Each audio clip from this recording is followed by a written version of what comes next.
Hello everyone. आज हम लोग देखेंगे मैग्नेटिक इफेक्ट ऑफ करंट का एक बहुत ही important law, important from board point of view, from JE point of view. This law will give rise to many फॉर्मूले। ठीक है, वो सारा चीज़ हमें देखना है, सीखना है और करना भी। तो शुरू करते हैं अब कि what is this law, Ampere's law. ठीक है, ये लॉ क्या है? This law is otherwise called Ampere's circuital law. पूरा नाम है एम्पियर्स सर्किटल लॉ, अदरवाइज इसको ऐसे भी कहते हैं वार्क लॉ। बट आपकी एनसीईआरटी बुक में वार्क लॉ का नाम क्यों वार्क लॉ हुआ उसके बारे में कुछ लिखा नहीं है, तो we have to see only Ampere's law वाला part, but the same law interpret something different।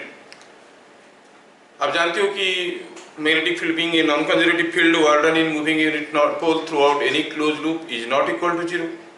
That is what is given by Ampere's law। but जो law हमें मिला है वो law में ये मीनिंग को इंटरप्रेट नहीं किया गया है, ये मीनिंग को इंटरप्रेट नहीं किया गया है, बस एक छोटा सा मीनिंग देके कर लिए। Let me right the statement first. पहले हमें समझना है व्हाट इट मीन्स बाय आई और current associated with A close loop. Current associated with A close loop is the amount of current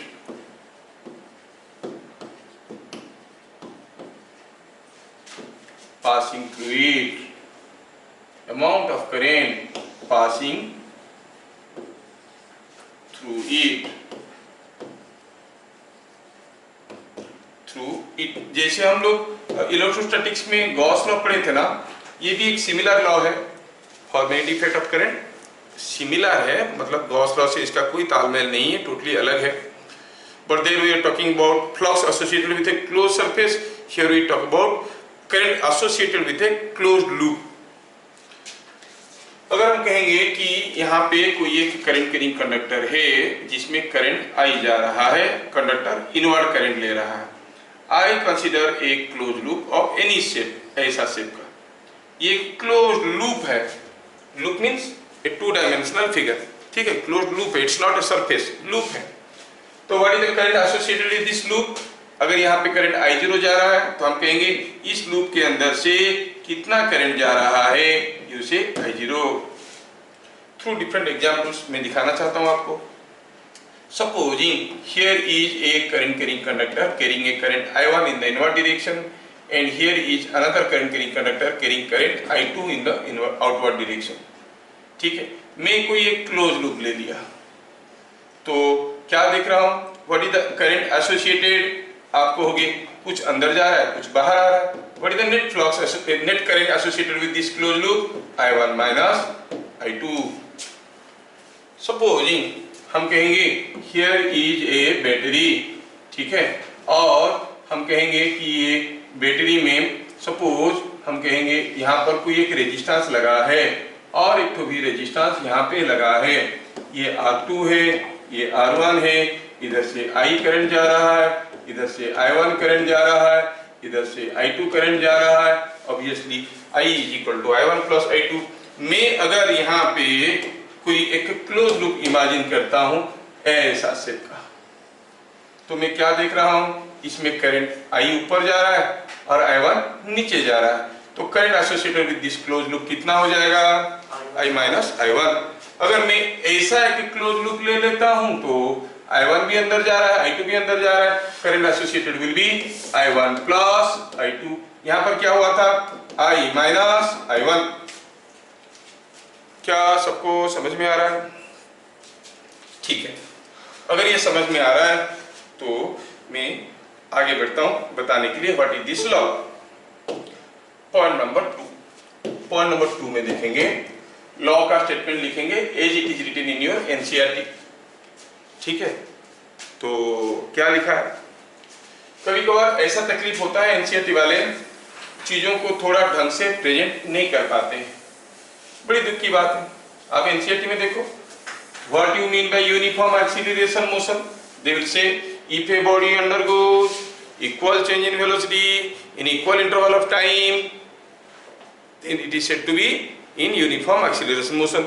Instead they could have told if a body is moving with constant acceleration, equal change in velocity in equal interval of time means constant acceleration, no? उतना बोल देते तो आसान हो जाता। 3 idiot वाला चीजें खाली पीले नहीं बनाया गया, काफी कुछ सोच के बनाया गया, डेफिनेशन रटने वालों का। सिमिलरली यहाँ पर भी ये लोग बोलेंगे, क्या बोलेंगे बताओ, लॉ में मैं थोड़ा सा आपको ब्रीफ कर दूं। लॉ में बोला जाएगा the close loop integration of b dot dl over any close loop is equal to something. Instead what does this represent, what does this represent, you know what is b, b was analogous to e, electrostatics का E और magnetostatics का B। E was the force on a unit positive charge, B is the force on a unit north pole. When a unit positive charge is moved over a small distance dl, this gives you work done by E. Similarly, when a north pole is moved by a small distance dl, the work done by B is B dot dl. So B dot dl का close loop integration मतलब कोई north pole को किसी close loop में एक बार घुमा के लाएंगे तो जो वर्क होगा, ये है उसका interpretation. Instead they will say closed loop integration of b dot dl is equal to this, instead of saying the work done by b in moving a unit north pole throughout any closed loop. That would have been better way representing the non-conservative nature of magnetic field, but इसमें से लोगों को समझ में नहीं आता है। This is equal to mu times I ऐसे करके लॉ आएगा, लेकिन ये क्या है कुछ मालूम, इसका फिजिकल सिग्निफिकेंस क्या है मालूम नहीं। खैर, we shall see them all in our JEE class। और इसीलिए बड़े बड़े मिस्टेक्स कमिट कर लेते हैं, जैसे अभी थोड़ी देर पहले मैं आपको बताया कि the current associated is I1 minus I2. You may immediately argue, why not sir I2 minus I1? क्या बड़ा से छोटा को माइनस करेंगे? नहीं, ये चीज इसमें छुप जाता है क्योंकि रियल डेफिनेशन को इंटरप्रेट नहीं किया जा रहा है। ये कब I1 माइनस I2 होगा, कब I2 माइनस I1 होगा, वो डिपेंड करता है इंटीग्रेशन करते वक्त आप क्लॉकवाइज घूम रहे थे कि एंटी क्लॉकवाइज घूम रहे थे। अगर क्लॉकवाइज घूम रहे थे तो लिखेंगे I1 माइनस I2, अगर एंटी क्लॉकवाइज घूम रहे थे तो लिखेंगे I2 minus I1। But I don't want to go to that explanation because it is not there in your NCERT and you are happy with what you have. For to introduce more, लेकिन JEE में तो ये घुमा फिरा के पूछेंगे। तो अभी तक हम लोग देख लिए कि the current associated with a closed loop का मतलब हुआ the amount of current passing through the closed loop, ये हम लोग देख चुके हैं, है ना। अब इसको आगे बढ़ा रहे हैं हम लोग, एम्पियर्स लॉ का स्टेटमेंट लिखने की कोशिश कर रहे हैं। पॉइंट नंबर 2 क्या कहता है statement of the law? Statement कहता है कि the close loop line integration of closed loop line integration of b dot dl over any closed loop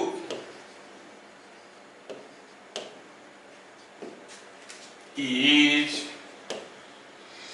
numerical is equal to mu times the current passing through the loop,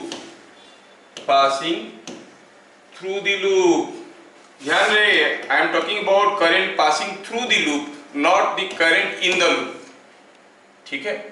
suppose हम कहेंगे यहाँ पर कोई एक current carrying wire है, say it is taking a current of I1 ampere, here is another wire not necessarily parallel, another wire like this carrying a current of I2 amperes and I consider a loop कैसा shape का, a loop of I consider a loop of this shape।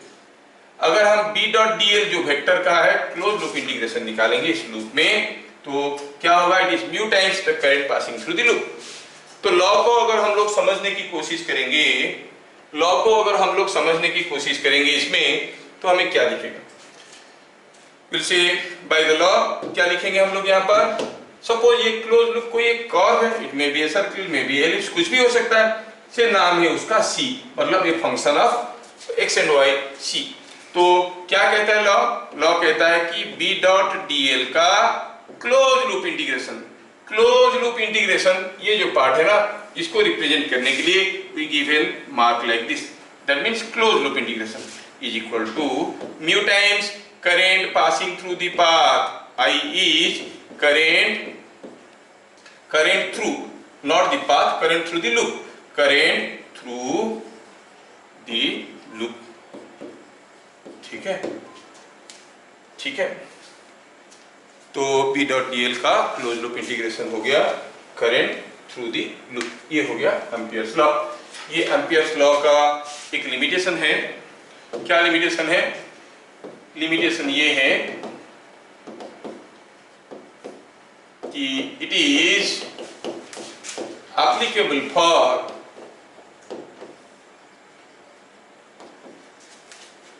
infinite size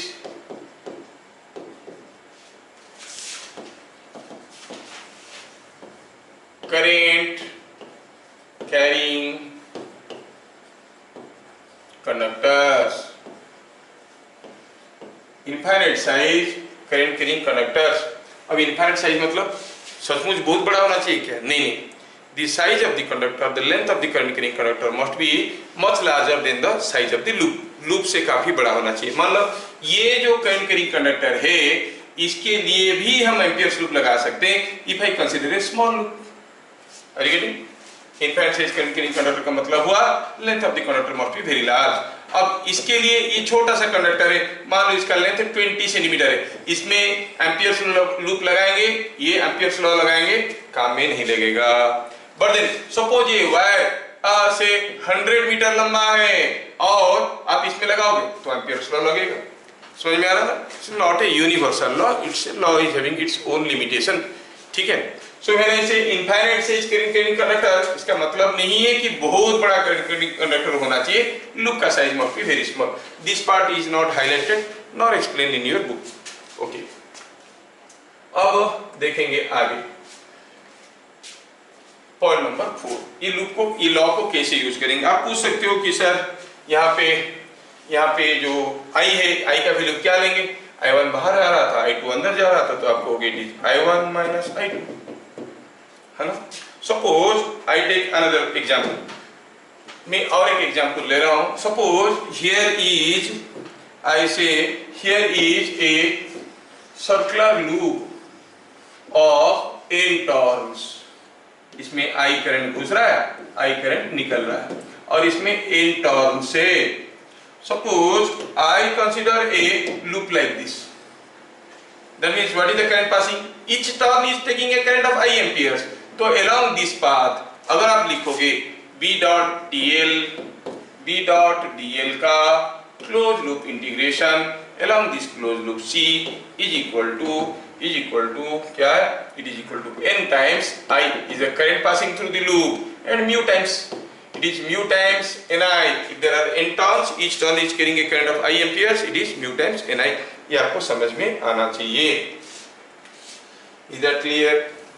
अच्छा, तो हम देख लिए कि B dot dl का यहाँ पर एक तो C लिखना to indicate that it is the closed loop integration about the closed loop C। तो B dot dl closed loop integration about the closed contour C is equal to mu times the current passing through the loop।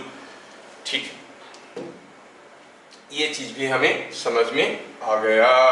अब इसको use करके how we are going to find magnetic field. ठीक है, let us see application of Ampere's law. जब subjective exam होता था तो application of Ampere's law was very very important. तो मैं यहाँ पे सारा डिराइवेशन कर सकता हूँ, हो सकता है सेकंड टर्म में कुछ क्वेश्चंस आए ऐसे। तो अब हम देखेंगे एप्लीकेशन ऑफ एम्पियर्स लॉ में B due to a straight long current carrying conductor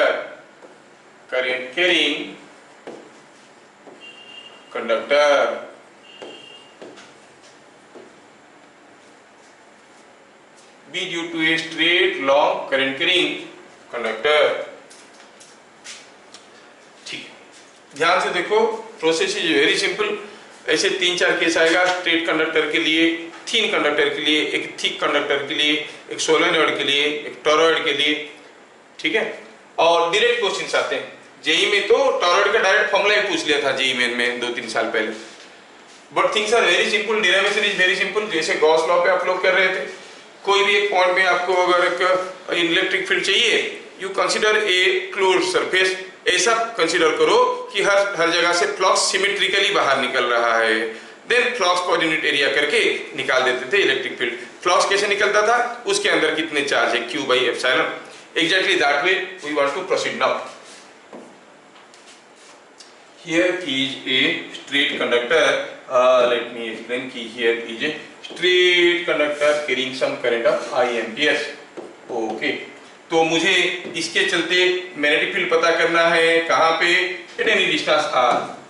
I can make use of Biot-Savart's law। छोटा सा एलिमेंट के लिए कितना होगा, सबके लिए कितना होगा, इंटीग्रेट करो, यू कैन गेट इट। और ये डिराइवेशन आएगा, डिराइवेशन एक्सप्रेशन ऑफ, मुझे मालूम नहीं है आपका सेमेस्टर एग्जाम में क्या हो रहा है, बट नहीं आता है derivation expression for magnetic field produced by a straight current carrying conductor at any distance r from it. तो बुक में आपको दोनों मेथड मिल जाएंगे, using Biot-Savart law, using Ampere's law. Question में कभी एक्सप्रेस नहीं रहता है कि कौन सा लॉ से करना है, you always do through Ampere's law. Biot-Savart law से करेंगे, कम से कम 15 से 20 मिनट लग जाएगा मुझे करने के लिए, यहाँ पर समझाएंगे, ठीक है। इतना टिपिकल इंटीग्रेशन है उसमें, सब्स्टिट्यूशन मेथड ऑफ सब्स्टिट्यूशन लगा के लिमिट्स लेके बहुत टेढ़ा मेढ़ा होता है। तो यहाँ पे एम्पियर्स लॉ से करना चाहते हैं, I want to find out the magnetic field at a distance r from here. मैं क्या करता हूँ, पहले I consider a circular loop, make circular loop ले लिया ऐसे, एक सर्कुलर लूप ले लिया ऐसे।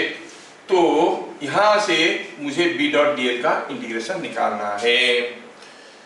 तो पहले मैं समझूं कि जो B.dl है वो क्या है। I have to go for a small displacement dl and the corresponding B here and dl, B.dl, I have to find out all that.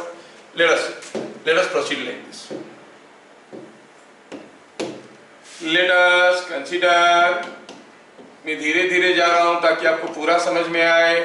Let us consider a closed circular loop of radius r। अब इस loop पे मुझे B.dl निकालना है। ये loop का radius r है, मतलब every point of the loop is at a distance r from the straight conductor।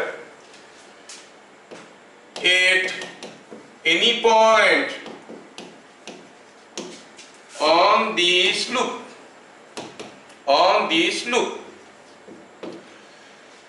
direction of B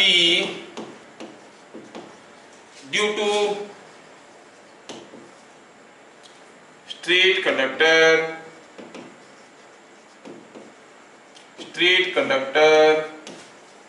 is tangent to the loop।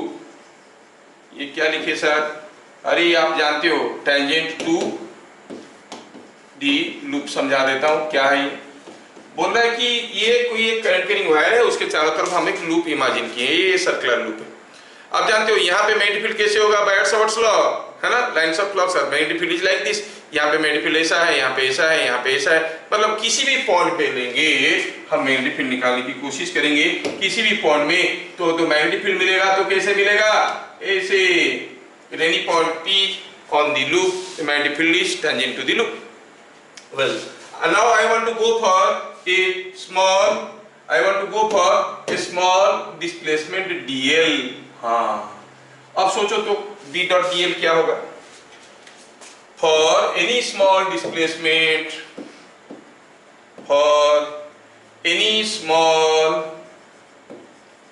displacement dl1, ठीक है, 8 point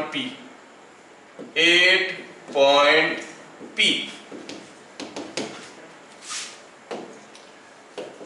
the product क्या, B.dl1 और B.dl comes out to be B1.dl1 is equal to B1 dl1 cos 0। क्या समझ में आ रहा है? किसी एक पॉइंट में मैग्नेटिक फील्ड को B1 को और स्मॉल लेंथ को dl1 को, तो हम B डॉट dl निकालना चाहते हैं। Over the small displacement B dot dl का वैल्यू क्या होगा? हम करना क्या चाहते हैं? पूरा ये क्लोज लूप में एक बार ऐसे घूम के आएंगे और B डॉट dl निकालेंगे, ठीक है ना। तो B डॉट dl मतलब यहाँ का B1 यहाँ का dl, वहाँ दोनों के बीच में डॉट प्रोडक्ट, और दोनों तो टेंजेंशियल है। dl is a small displacement dl along the ring for any small displacement dl along the ring at point P।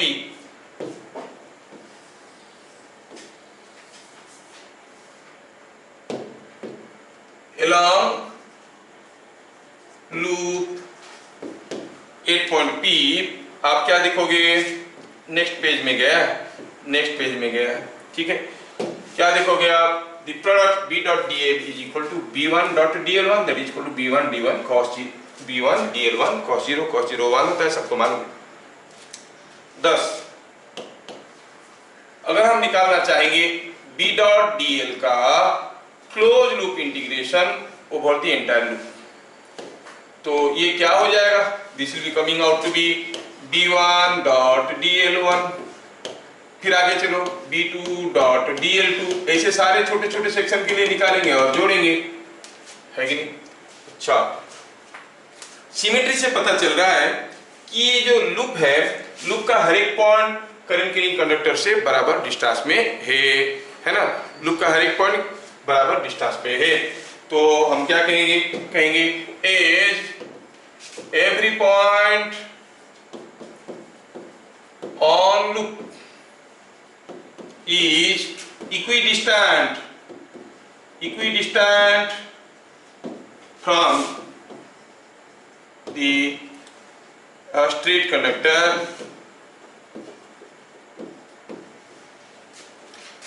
therefore B1 vector का magnitude is equal to B2 vector का magnitude. हर जगह हर vector का magnitude बराबर होगा, से is equal to B। चलो मानते हैं लेफ्ट इट इज B, ठीक है।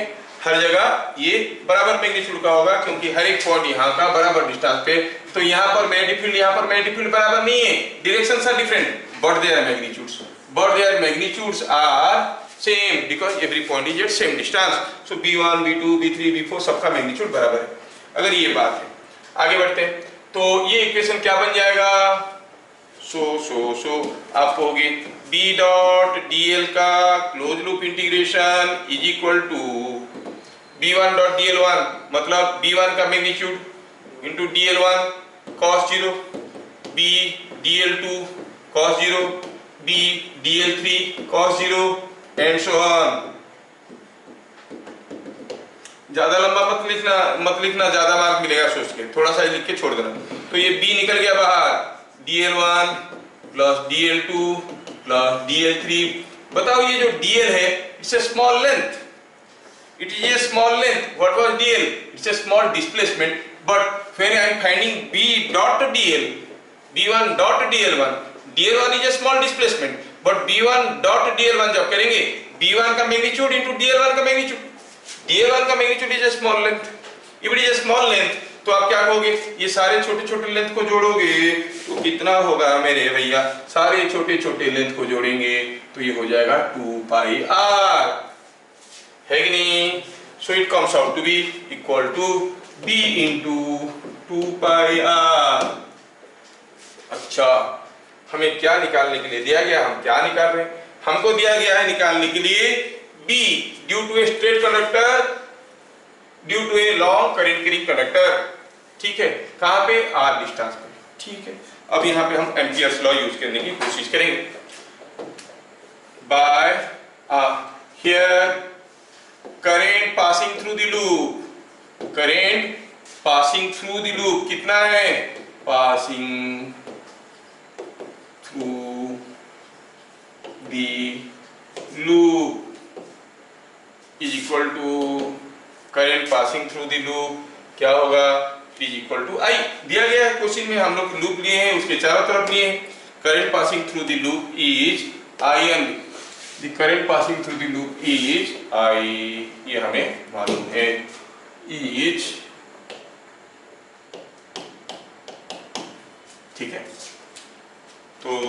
मिल गया बाय एम्पियर्स लॉ हम कहेंगे B डॉट DL का close loop integration is equal to mu times I associated with the loop, और B डॉट DL का वैल्यू अभी भी हम निकाल दिए हैं B into 2πr is equal to mu I, और B क्या हो गया mu I by 2πr. So at a distance r from the straight conductor, the magnetic field is mu I by 2πr. ठीक है, ये चीज को थोड़ा बढ़िया से समझना और याद रखने की कोशिश करना, बहुत इंपॉर्टेंट है। डायरेक्ट क्वेश्चन इसके ऊपर आएंगे। तो यहाँ पे इंपॉर्टेंट चीजें क्या याद रखना है, हम लोग देखे थे कि due to a small current element, due to a small current element ideal at any distance r from it, the magnetic field was having a magnitude equal to mu I dl sin theta by 4 pi r square, means the magnetic field was proportional to 1 by r square. समझ में आया? ये question अक्सर पूछ लेते हैं board में। Due to a small element at a distance r the magnetic field is this much, at a distance 2r what is the magnetic field, but due to a long straight conductor at a distance r the B at P is equal to E is equal to mu I by 2πr, जिसमें से पता चलता है कि it is proportional to 1 by r। ये आपको याद रखना है, ठीक है। कभी कभार आपको कंफ्यूज करने के लिए वो लोग कोई कसर नहीं छोड़ते, वो कुछ दूसरा चीज पूछ लेते हैं। पूछते हैं कि अगर हम तो ऐसा डेरिवेशन करके गए हैं, कैसे किए, स्ट्रेट कंडक्टर की चारों तरफ हम सर्कुलर लूप ले लिए थे और काम निकाल लिए थे। वो लोग कुछ दूसरा पूछते हैं कि suppose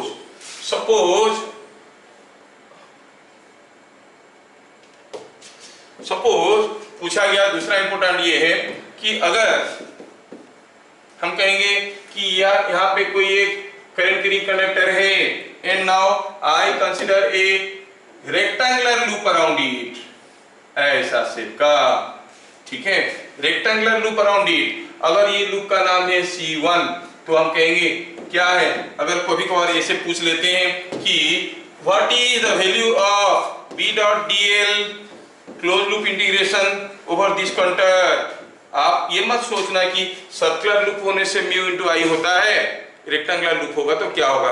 Ampere's law is not specifying the type of loop, shape of the loop, size of the loop. समझ में आ रहा है क्या?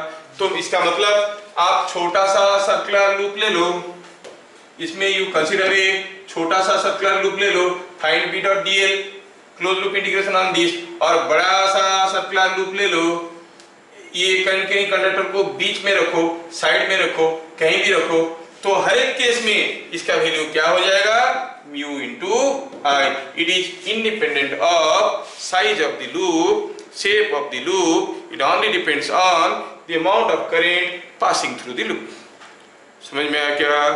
तो लॉ का सिग्निफिकेंस भी आप लोगों को ढंग से याद रखना है। बोर्ड वाले इतना डिटेल्स में नहीं पूछते, जो लोग थोड़ा मेडिकल एंट्रेंस के लिए सोच रहे हो थोड़ा ढंग से सोच लेना। क्या बोल रहा है ये कि लूप कितना बड़ा है, छोटा है कि बड़ा है ना, और जो करंट कैरिंग कंडक्टर है उसका बीच में है कि साइड में है, कोई फर्क नहीं पड़ता, कोई फर्क नहीं पड़ता। जैसे हम लोग गॉस लॉ में भी तो ये चीज देखे थे, net flux coming out of this close surface, ये कोई एक क्लोज सरफेस है, इज इक्वल टू कितना फ्लक्स निकल के आ रहा है, it was Q by epsilon. क्या ये डिपेंड करता था चार्ज यहाँ पे है कि यहाँ पे है कि यहाँ पे है कि यहाँ पे, कहाँ है, डिपेंड करता था? नहीं डिपेंड करता था। एग्जैक्टली सेम वे करंट, और ये सरफेस इतना बड़ा है कि इतना बड़ा है कि कितना चार्ज उसके अंदर है, उसी के ऊपर डिपेंड करता था। सो shape and size of the close surface was not affecting the flux coming out of any closed surface. Similarly here, shape and size of the loop does not affect the B dot DL का closed loop integration. It only depends upon the mu times the current passing through the loop. ठीक है? तो हमें पता क्या चल गया? पता ये चल गया कि कोई करंट कैरिंग क्लोज लूप के लिए at a distance r, the magnetic field is mu I by 2 pi r. Mu I by 2πr, क्योंकि बहुत ही इंपॉर्टेंट है तो मैं चाहूँगा कि इसके ऊपर हम लोग कुछ क्वेश्चंस भी कर लेंगे, ठीक है। अच्छा, before that let me go for some turn. ये हो गया स्ट्रेट कंडक्टर के लिए मैग्नेटिक फील्ड क्या होता है। Okay, here we shall see one more important derivation that is due to a solenoid. Solenoid के लिए देखना है B at centre of a solenoid,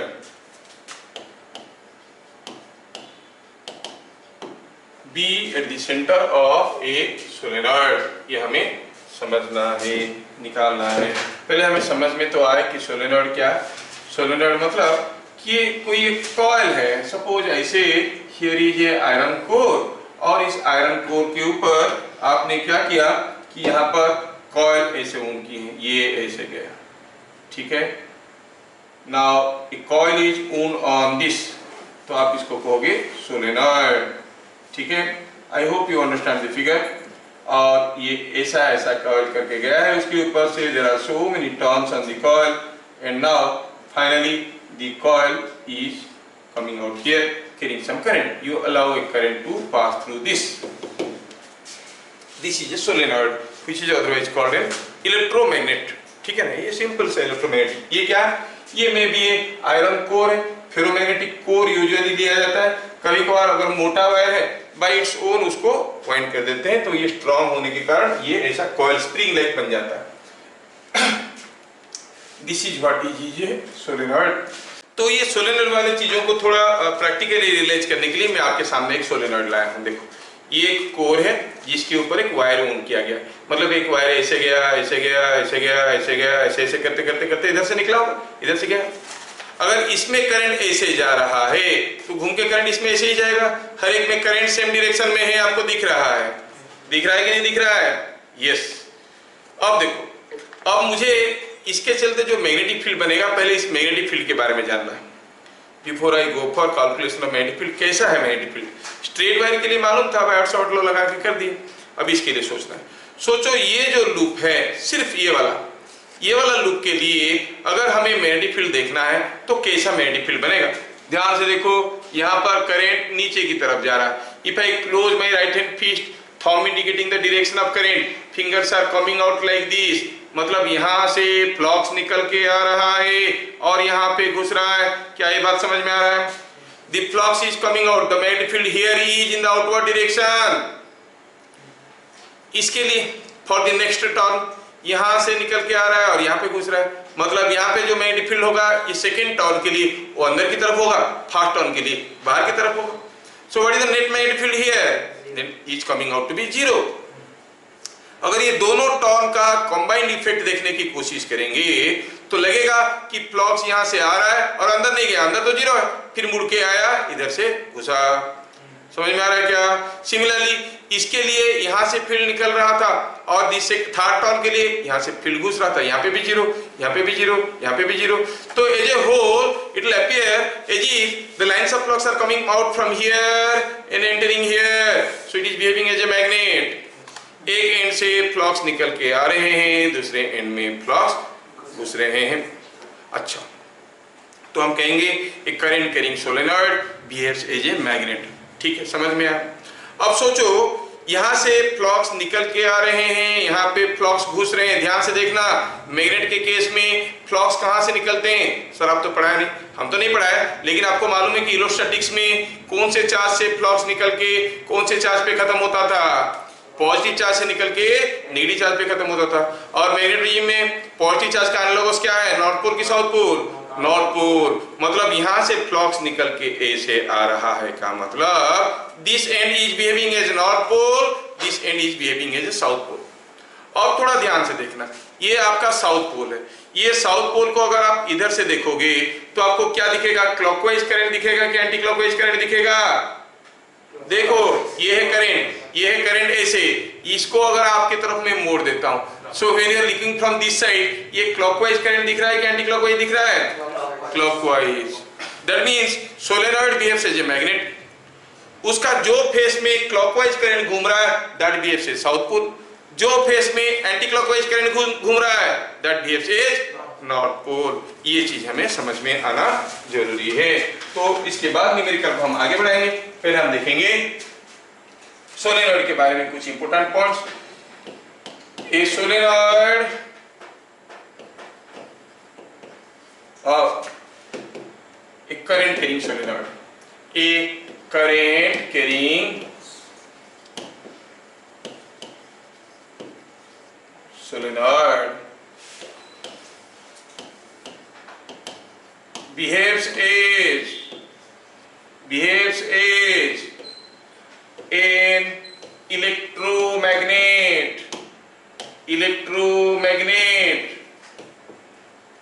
हाँ, ये इलेक्ट्रोमैग्नेट जैसे बिहेव करता है, ये इलेक्ट्रोमैग्नेट जैसे बिहेव करता है।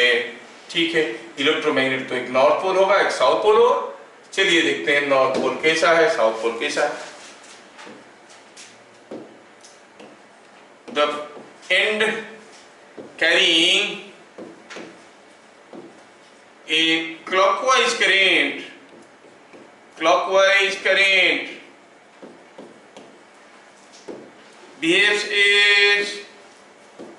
behaves as south pole।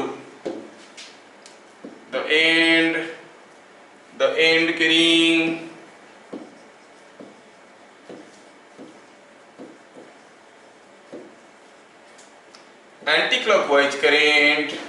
anti-clockwise current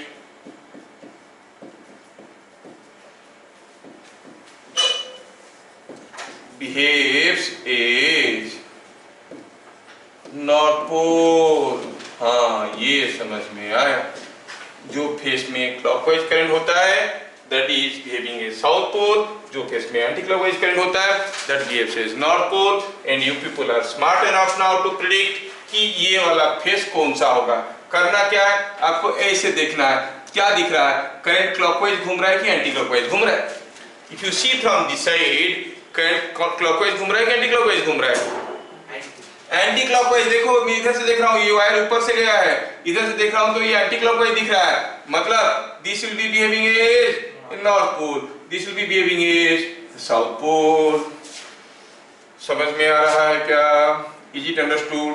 और याद रखने की और भी एक तरीका है, यूजुअली हम लोग ऐसे लिखते हैं ना एस, तो ये कैसा दिख रहा है, क्लॉकवाइज दिखा रहा है, तो क्लॉकवाइज इज साउथ पोल। और एन कैसे लिखते हैं डिजाइन से, ऐसे लिखते हैं, तो आप कहोगे ये एंटी क्लॉकवाइज दिख रहा है तो दिस इज नॉर्थ पोल। दिख के the face carrying in anti clockwise current will behave as north pole, the face carrying a clockwise current देखो it is behaving as a south pole. तो पता चल गया कि this end behaves as a north pole, this end behaves as a south pole. अच्छा, ये बात है, ठीक है। अब हमें क्या निकालना है, P at the center of the magnet। Before we go for that, I would like to say how the current is flowing, how the magnetic lines of flux are flowing. You know the magnetic flux will come out from the south north pole through external medium. They will go to the south pole. They will not end here. They will form a closed loop. अब ये भी तो देख रहे थे। Similarly इधर से भी फ्लक्स निकलेगा, ऐसे आएगा, इधर से घुसेगा, अपना रास्ता कंप्लीट करेगा। इधर से और भी फ्लक्स निकलेंगे, और भी फ्लक्स निकलेंगे, and you see they go like this, ऐसे एंड ऐसे। So what you find at the south pole lines of flux are entering and the north pole lines of flux are coming out. ये हमें समझ में आ गया। तो इस चीज को लिखना है टू डिराइव एन एक्सप्रेशन। इस चीज को देखेंगे तो देखेंगे कि इलेक्ट्रोमैग्नेट के चलते जो फ्लक्स निकलता है वो कैसे होता है बाहर तो ये पूरा यूनिफॉर्मली चारों तरफ डिस्ट्रीब्यूट होता है। मैं तो टू डायमेंशनल प्लेन में किया हूं, ये है मैग्नेट, तो यहाँ से फ्लक्स निकलेगा, ऐसे जाएगा, ऐसे भी जाएगा, ऐसे भी जाएगा, है ना, चारों तरफ से जाएगा। And all this flux pass through the core of the solenoid also, है ना, all these flux are passing through the core of the solenoid. ये कोर में ये सारा फ्लक्स जा रहा है, ये चीज आपको समझ में आना बहुत जरूरी। सारा का सारा फ्लक्स अंदर से जा रहा है, जो फ्लक्स बाहर आने के बाद चारों तरफ डिस्ट्रीब्यूट हो जाते हैं। तो उस चीज को नोट करेंगे। यहाँ पे हम लोग क्या लिखेंगे, all the lines of flux pass through the magnet through the solenoid neglecting leakage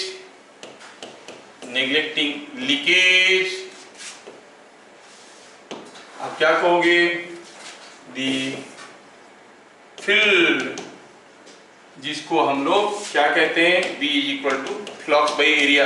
दूसरा डेफिनेशन अभी तक हम लोग यूज नहीं किए थे। E क्या था, E was the force on unit positive charge, B क्या था, force on unit north pole, E otherwise was given by E flux per unit normal area, B भी flux magnetic flux per unit normal area. तो अगर हम कहेंगे core का area हर जगह बराबर है, सेम फ्लक्स जा रहा है, तो हम कहेंगे सब जगह B का वैल्यू भी बराबर होगा। All the lines of flux pass through the solenoid neglecting leakage, the field is same at every point inside the core of uniform solenoid। Sir uniform solenoid ये क्या है, यूनिफॉर्म सोलेनॉइड मतलब ये uniform solenoid है, मतलब हर जगह ये जो टर्न्स है they are equally spaced on it and the cross sectional area is same. ऐसा भी तो हो सकता है कि मैं ऐसा शेप का कोई एक आयरन ले लिया, आयरन कोर ले लिया और इसके ऊपर कोई वायर को उंड कर दिया, ये भी तो हो सकता है। But this is not a uniform solenoid, क्योंकि अगर ऐसा होगा तो फ्लक्स तो इधर से जितना जा रहा था हर जगह से बराबर फ्लक्स जाएगा, but then flux per unit area will not be same at every point, है कि नहीं। Flux per unit area will not be same at every point, ये चीज ध्यान रखना। Flux per unit area will not be same at every point on this. और flux per unit area बराबर नहीं होगा तो हमारा कैलकुलेशन टफ हो जाएगा। हमारे कोर्स में है यूनिफॉर्म सोलेनॉइड का, इसमें भी सेम फ्लक्स जा रहा है और हर जगह एरिया बराबर है, तो हम कहेंगे all the lines of flux pass through the solenoid neglecting leakage, the field is same at every point inside the core of uniform solenoid। ये एक एक वर्ड का इंपोर्टेंस को समझ लेना, ठीक है। तो हम देख रहे हैं कि हर जगह B का वैल्यू बराबर है। बस इतना हमें B के बारे में जानकारी हुआ। अब हम एम्पियर्स लॉ लगाएंगे B का मैग्नीट्यूड जानने के लिए। जैसे स्ट्रेट वायर के लिए हम B का वैल्यू निकालने की कोशिश करते थे, पहले तो जानकारी ले ली कि B कैसा है यूजिंग बायर्स-सावर्ट लॉ, फिर एम्पियर्स लॉ लगा के B का मैग्नीट्यूड निकाल रहे थे। अब भी वही है, हमें बायर्स-सावर्ट लॉ की मदद से ही हमें पता चल गया how is the lines of flux passing through और how is the magnetic field in the core of the solenoid. अब हम निकालना ये चाहते हैं what is B at centre of the solenoid. Fine, now we want to go for calculation of magnitude of B। calculation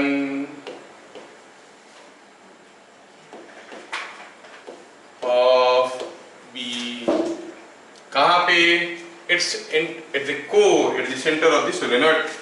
तो मैं पहले figure को थोड़ा ढंग से बनाऊं आपके लिए ताकि मैं इसको बढ़िया से प्रेजेंट कर पाऊंगा। तो मैं कहूँ कि ये है कोई कोर, ये कोर ऑफ ए सोलेनॉइड है, ठीक है, ये कोर ऑफ ए सोलेनॉइड है। I take it like this.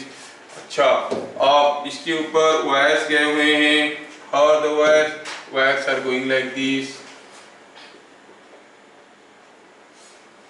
इसके ऊपर से वायर्स ऐसे गए हुए हैं। आई एम टेकिंग थोड़ा sparse number of turns so that other things can be visualized through them, ठीक है ना। तो ऐसे ले लिए हैं, this is the core with several turns passing over it, ठीक है। मालूम नहीं है यहाँ पे, चलो लिख लेते हैं। इसमें मान लो कि आई करंट जा रहा है और इसमें आई करंट निकल रहा है और हमें पता करना है मैग्नेटिक फील्ड हियर, और हमें मालूम है कि सारा का सारा मैग्नेटिक फ्लक्स इसके अंदर से जा रहा है। हर जगह मैग्नेटिक फील्ड बराबर है, यहाँ पे यहाँ पे यहाँ पे यहाँ पे यहाँ पे यहाँ पे। Okay, let me consider a close loop. Let me consider a close loop. Let me consider a close loop like this. मैं ऐसा एक क्लोज लूप लेता हूं, थोड़ा ध्यान से देखना। क्लोज लूप आप किसी भी शेप का ले सकते हो।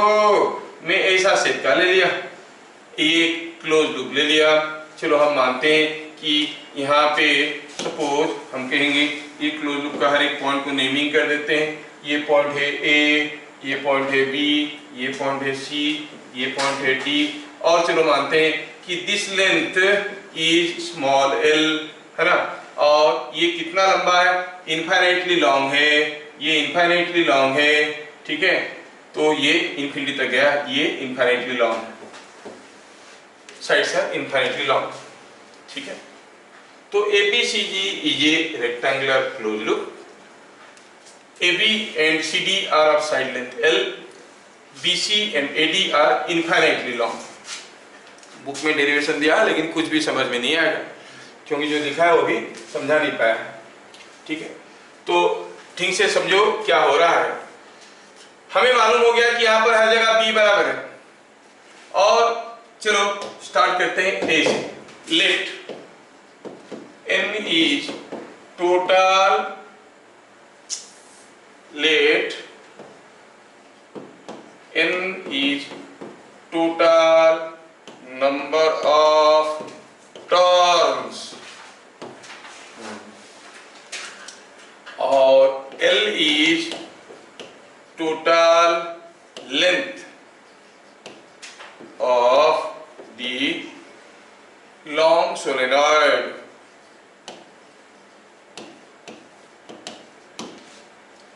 Let us consider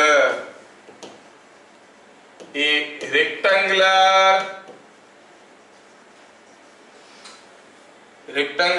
closed loop. Let us consider a rectangular closed loop ABCD। Let AB is equal to CD is equal to small l and BC is equal to AD is infinite, काफी बड़ा loop. Ampere's law का loop के shape size के ऊपर कोई restriction नहीं। Now I want to find out B dot dl over this closed loop integration, लेकिन before I go for that I would like to plot the lines of flux। कैसे होता है चलो देखते हैं, थोड़ा लाइन्स ऑफ फ्लक्स प्लॉट करेंगे तभी आपको इसका इंटीग्रेशन समझ में आएगा। इतना टेढ़ा है इसका इंटीग्रेशन, इसका डिराइवेशन, उसके बावजूद वो लोग बोर्ड में डालते हैं, बहुत रेगुलरली डालते हैं इसको, ठीक है। तो थोड़ा मैं लाइन्स ऑफ फ्लक्स को प्लॉट करना चाहता हूँ, ध्यान से देखना। I draw the lines of flux, you know this end is behaving as north pole, तो यहाँ से लाइन्स ऑफ फ्लक्स निकला ऐसे और ऐसे करके इधर से गया, it is going like this. मैं एक लाइन ऑफ फ्लक्स दिखाया। ध्यान से देखना कि ये जो CD ABCD जो लूप लिए हैं, ठीक है, उसमें जो L लिए हैं साइड, इट इज स्मॉल, ये small thin rectangular loop. L is a very small value, ठीक है। अगर ये वेरी स्मॉल वैल्यू है और आपको मालूम हो रहा है कि फ्लक्स यहां से निकल के ऐसे जा रहा है, सोचो कि ये कोई एक मैग्नेट है, जस्ट इमेजिन ये एक मैग्नेट है, ये नॉर्थ पोल है, ये साउथ पोल है, कोई फ्लक्स यहां से निकल के ऐसे आया, ऐसे पहुंचा, यहाँ पे अंदर गया, क्या क्या हमें मतलब नहीं। क्या आप इतना गेस कर सकते हो कि इस पॉइंट पे जो मैग्नेटिक फील्ड है tangent to lines of flux वो मैग्नेट के साथ पैरेलल होगा? यस, मतलब ये जोन में the magnetic field is parallel to the electromagnet और सोलेनॉइड। वेरी गेटिंग, ये चीज बहुत इंपॉर्टेंट है, आपको समझ में आना चाहिए।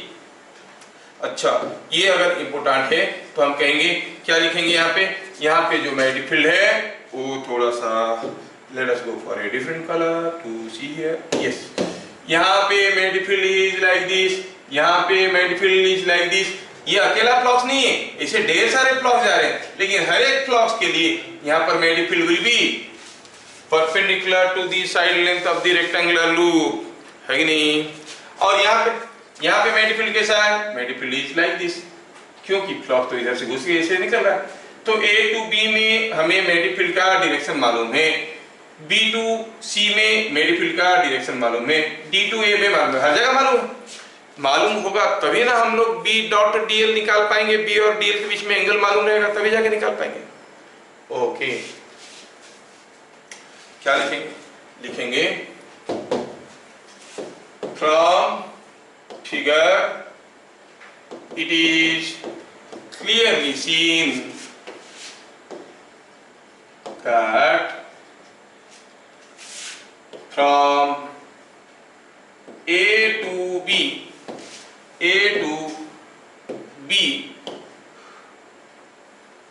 the direction of B is parallel to AB. Again, along the path, कौन सा पाथ है? BC and DA, BC and DA, the direction of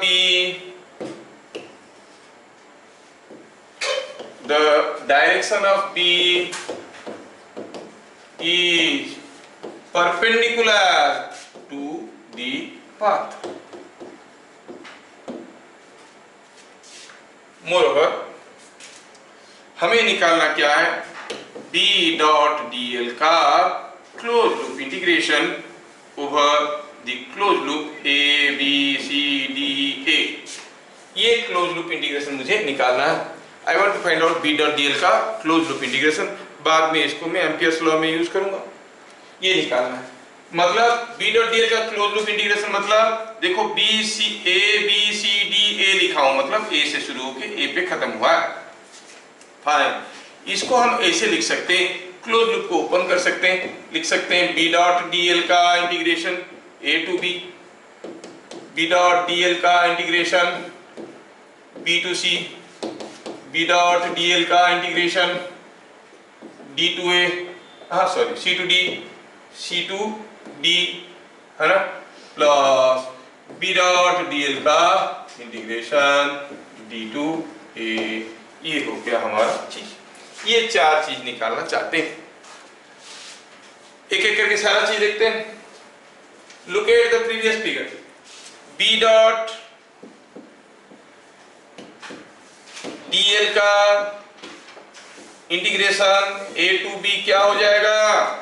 देखो तो इस रास्ते में B हर जगह बराबर था और it was having the direction same as A to B, तो एंगल was 0, एंगल 0 हो जाएगा तो ये हो जाता था BDL1 cos 0, B हर जगह बराबर है BDL2 cos 0 and so on, go on adding them all, if you add them you find this B, DL1, DL2, DL3, DL4 क्या देगा?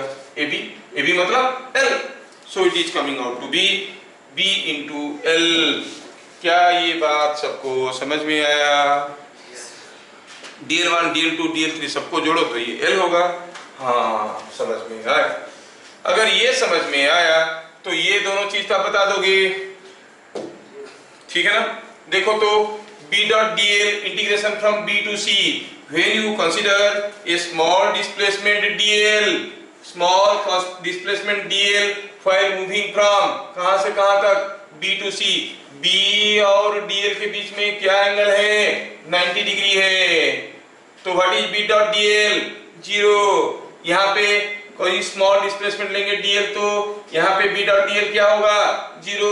So on the path BC and on the path DA, ये दोनों path में on the path BC and B to C and D to A, ये दोनों path में D to A, ये दोनों पाथ में B and DL are mutually perpendicular. Are you getting the logic? क्यों B perpendicular हो गया? क्योंकि लाइन्स ऑफ फ्लक्स घूम के आ रहे थे। तो हम क्या कहेंगे?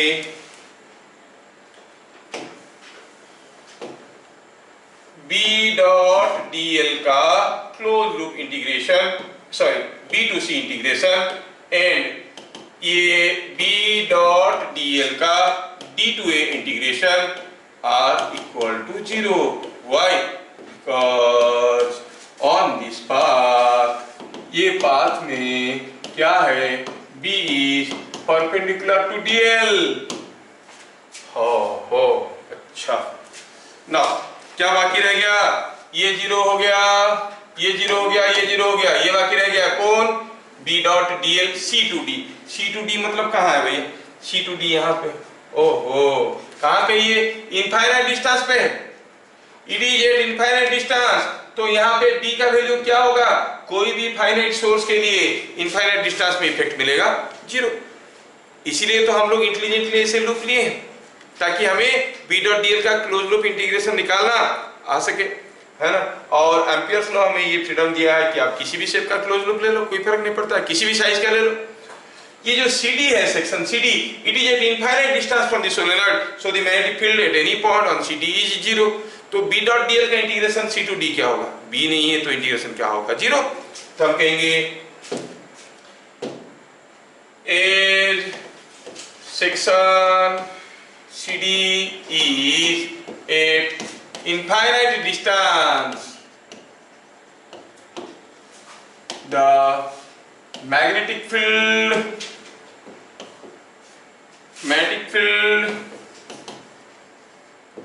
at any point on CD is 0। ये आपको समझ में आना चाहिए। Magnetic field at any point on CD is equal to 0। ठीक है, थोड़ा सा जगह की कमी है, थोड़ा जगह बनाते हैं। Yes, is 0।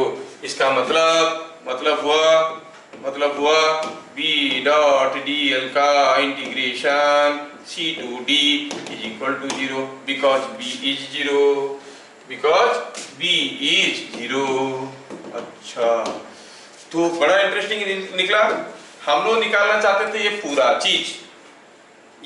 चीज क्या है? ये वाला हम ये पूरा चीज निकालना चाहते थे और पता चला टुकड़ा टुकड़ा करके निकाले तो हर सेक्शन का वैल्यूज हमें मिल गया, हर टुकड़ा का वैल्यूज हमें मिल गया। तो आप कहोगे कि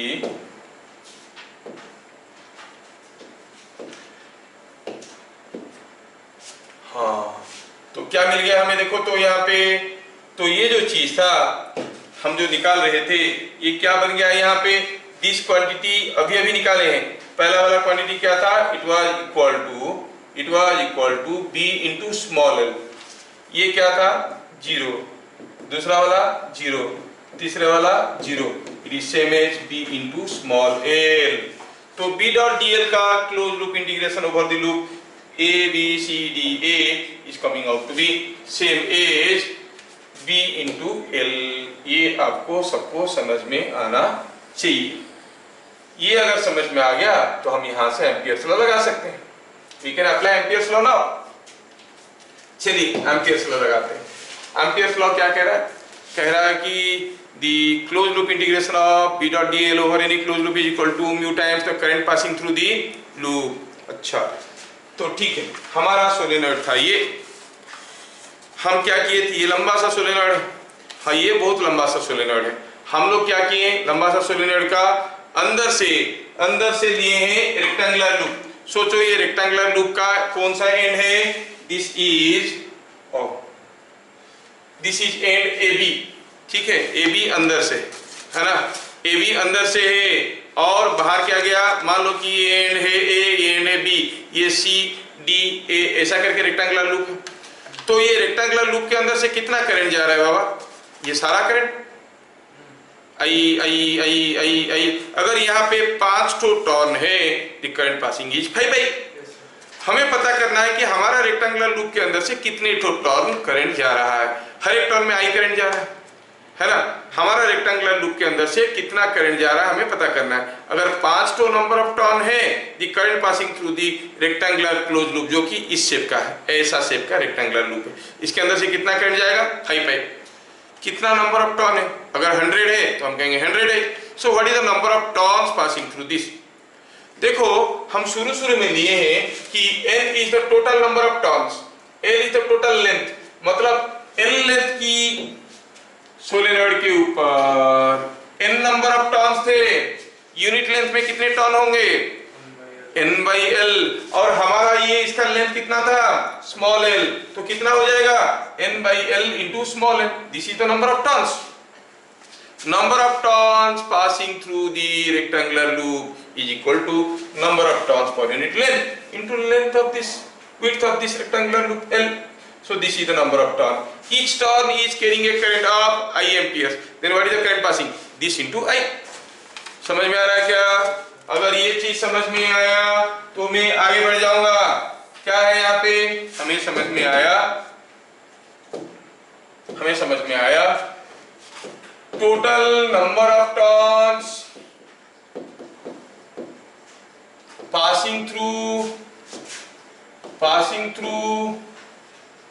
A, B, C, D is equal to turns per unit length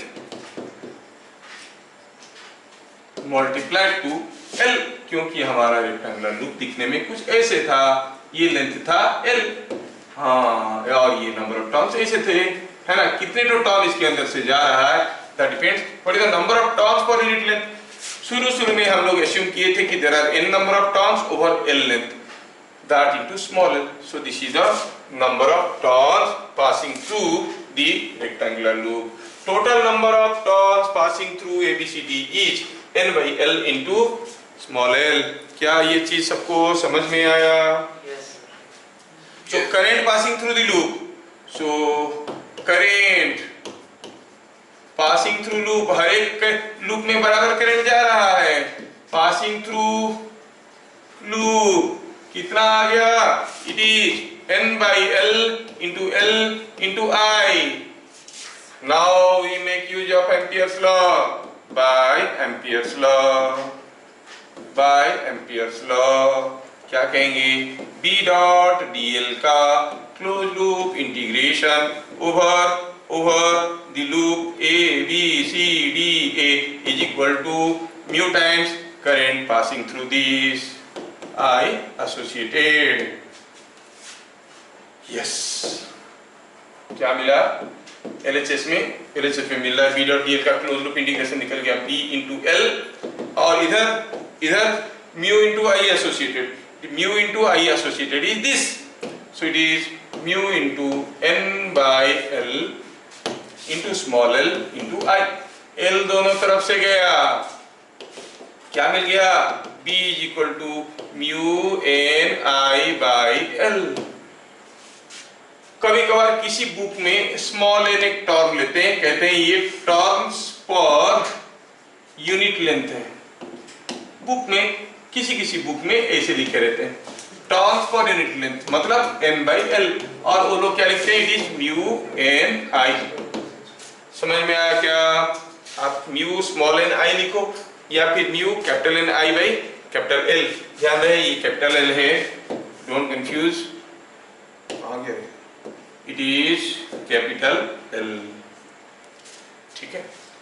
तो ये एक्सप्रेशन में n क्या है? टोटल नंबर ऑफ टर्न्स, और L क्या है? Total length of solenoid,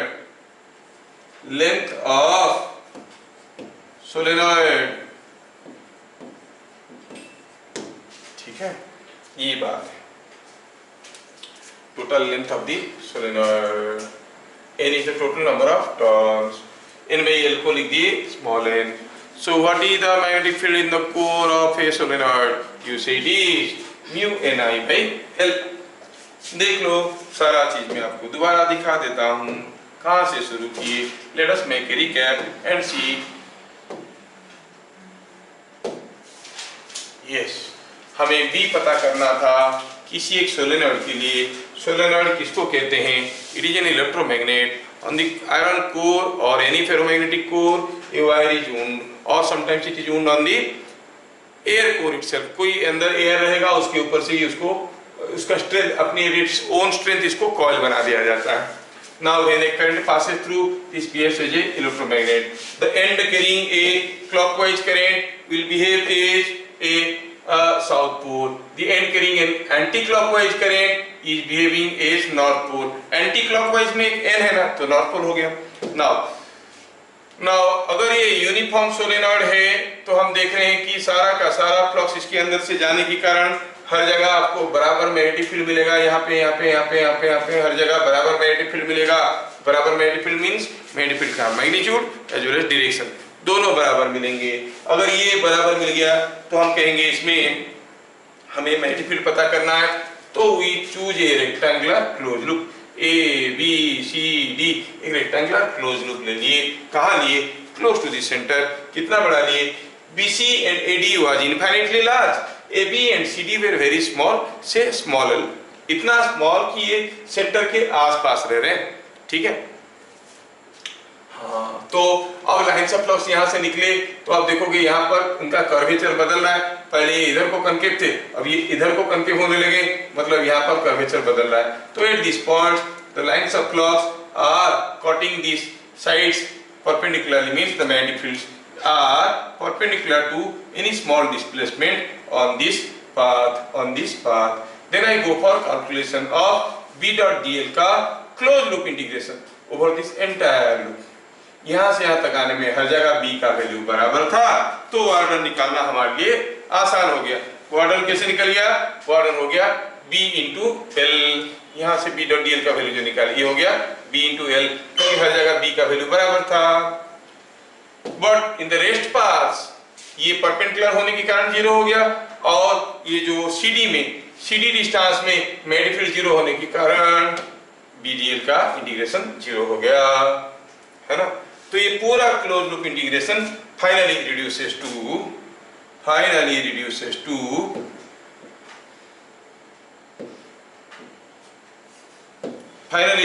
to क्या?